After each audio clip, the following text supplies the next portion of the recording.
Hello everyone, আমি মঞ্জু দাস ভট্টাচার্য। আজকে চলে এলাম তোমাদের কাছে তরমুজের উপকারিতা, তরমুজ কি করে চিনবে এবং কিভাবে তরমুজ খেলে কি কি তোমাদের সমস্যা দূর হবে সেই নিয়ে। তো তোমরা ভিডিওটা দেখতে থাকো।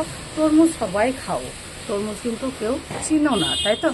তা চলো, আজকে আমি কিন্তু তোমাদের তরমুজ কী করে চিনবে আর কীভাবে কিনবে সেটা আমি দেখিয়ে দিই। দেখো, আমাদের এদিকে মোটামুটি ফসল বা সবজি ফল চাষ হয়, তো আমরা এগুলোই টাটকা টাটকাই পাই, আমাদের রং টং কম মেশানো থাকে।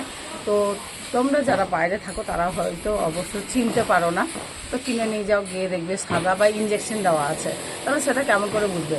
এই যে এই তরমুজটা দেখছো তো, এই দেখো, এটা যেটা হলুদ হয়ে আছে, এটা কিন্তু অরিজিনালি তরমুজ। কেন বলো তো? তরমুজটা কিন্তু এইভাবে মাটির মধ্যে ছিল, তাই এটা হচ্ছে অরিজিনালি তরমুজ। আর তরমুজে কী কী থাকে সেটাও আমি বলছি।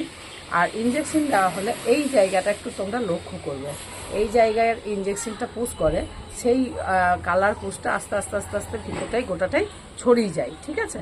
আর তোমরা এই যে ফুলটা দেখছো না, এইটা যদি বড় হয়ে থাকে দেখবে তরমুজের ভিতরটা সাদা হবে, আর এই ফুলটা যত ছোট হবে তত কিন্তু তরমুজটা ভিতরটা একদমই অরিজিনাল লাল হবে। এটা কিন্তু অরিজিনালি তরমুজ, একদম পাকা তরমুজ, জমির খাঁটি তরমুজ। চলো তাহলে, তরমুজের বিচন যেটা, সেটা কিন্তু কিডনিকে সুস্থ রাখতে সহায়তা করে। আর তরমুজ খেলে কি হয়? তরমুজ খেলে অনেক জল থাকে তরমুজে। গ্রীষ্মকালে তরমুজের জুস খেতেই পারো, কিন্তু খুব বেশি খেও না, তাহলে পেট গরম হবে। আর তরমুজে ভিটামিন এ থাকে। এ থাকার কারণে তোমাদের চোখে ছানি পড়ার হাত থেকে কিন্তু রক্ষা করে, আবার বিও থাকে। তারপরে হার্টকে সুস্থ রাখে, লিভার ফাংশনও ভালো রাখে। কিন্তু সব কিছুই কিন্তু এই পরিমাণ মাত্রায় খেতে হবে। আনলিমিটেড খেলে কিন্তু হয় না। 30 গ্রাম 25 গ্রাম খেতে পারো। আর তরমুজের বিচনটা যেটা বলে, তোমরা কি বলো? চার মগজ দিয়ে সবাই রান্না করে খাও, কিন্তু জানোই না যে তরমুজের বিচনটা দিয়ে কিন্তু চার মগজ তৈরি হয়। তাহলে তরমুজের বিচন এমনি তোমরা কাঁচাও চিবিয়ে খেতে পারো। ঘরে যে তরমুজগুলো নিয়ে আসো, সেই বিচনগুলো ফেলবে না, সেগুলো ধুয়ে পরিষ্কার করে একটা জায়গায় কৌটোয় করে রেখে দেবে। সেগুলো পরে এমনি তোমরা চিবিয়ে খেতে পারো, বা সারা রাত্রি ভিজিয়ে রেখে সকালে জল খেতে পারো, তাতে ডায়াবেটিসের ঝুঁকি কিন্তু কমে যায়। তাহলে এত উপকার থাকতে তরমুজ কিন্তু তোমরা সহজেই খেতে জানো না। আবার এই যে তরমুজের এই গ্রিনটা যদি অনেকে চেঁচে ফেলে দাও তো ভালো কথা, নাহলে তরমুজটাকে একটু জলের মধ্যে ডুবিয়ে, যে খোসাটার মধ্যে টক ভাব থাকে সেটা দূর করে দিয়ে তরমুজের চোকলাটা দিয়ে ডাল দিয়ে তরকারি করে খেতে পারো, দেখবে পেট ঠান্ডা থাকবে।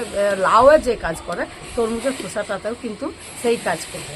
তাহলে এত উপকার থাকতে কে কে তরমুজ খাও না, কে কে খেতে পছন্দ করো, আমাকে কিন্তু কমেন্টের মাধ্যমে জানাবে। তাহলে তরমুজের যে রসটা, সেই রসটা কিন্তু তোমরা স্কিনের মধ্যে যদি অ্যাপ্লাই করো, দেখবে মুখ বা হাত দুটোকে দিয়ে দেখবে অনেক ত্বকটা উজ্জ্বল হয়ে গেল। তাহলে এত গুণ থাকে। তাহলে তরমুজের বীজ অনেকেই খাও না। আর কিডনির পাথর গলাতেও কিন্তু তরমুজের বীজ সহায়তা করে। বিশেষ করে যারা চার মগজ খেয়ে থাকো, তারা চার মগজ খাবে, অবশ্যই খাবে। চার মগজ দিয়ে তোমরা তরকারিও প্রতিদিন খেতে পারো, কোনো সাইড ইফেক্ট হয় না। তবে লিমিট মাত্রায় খেয়েও, বেশি কোনো জিনিসই খাবে না। সব কিছু কিন্তু লিমিটের মধ্যে খেয়ে। তা থ্যাংক ইউ সো মাচ। ভিডিওটা ভালো লাগলে লাইক কমেন্ট শেয়ার করে পাশে থেকো, নতুনদের দেখার সুযোগ করে দিও। নেক্সট ভিডিওতে তোমাদের সঙ্গে আবার দেখা হবে। Tata bye. আমার হাতে সময় কম থাকাতেও আমি কিন্তু তোমাদের সঙ্গে বা তোমাদের কিছু জানাবার জন্য আমি কিন্তু তোমাদের মাঝে চলে এলাম। Thank you, all the best, ভালো থেকো, টাটা।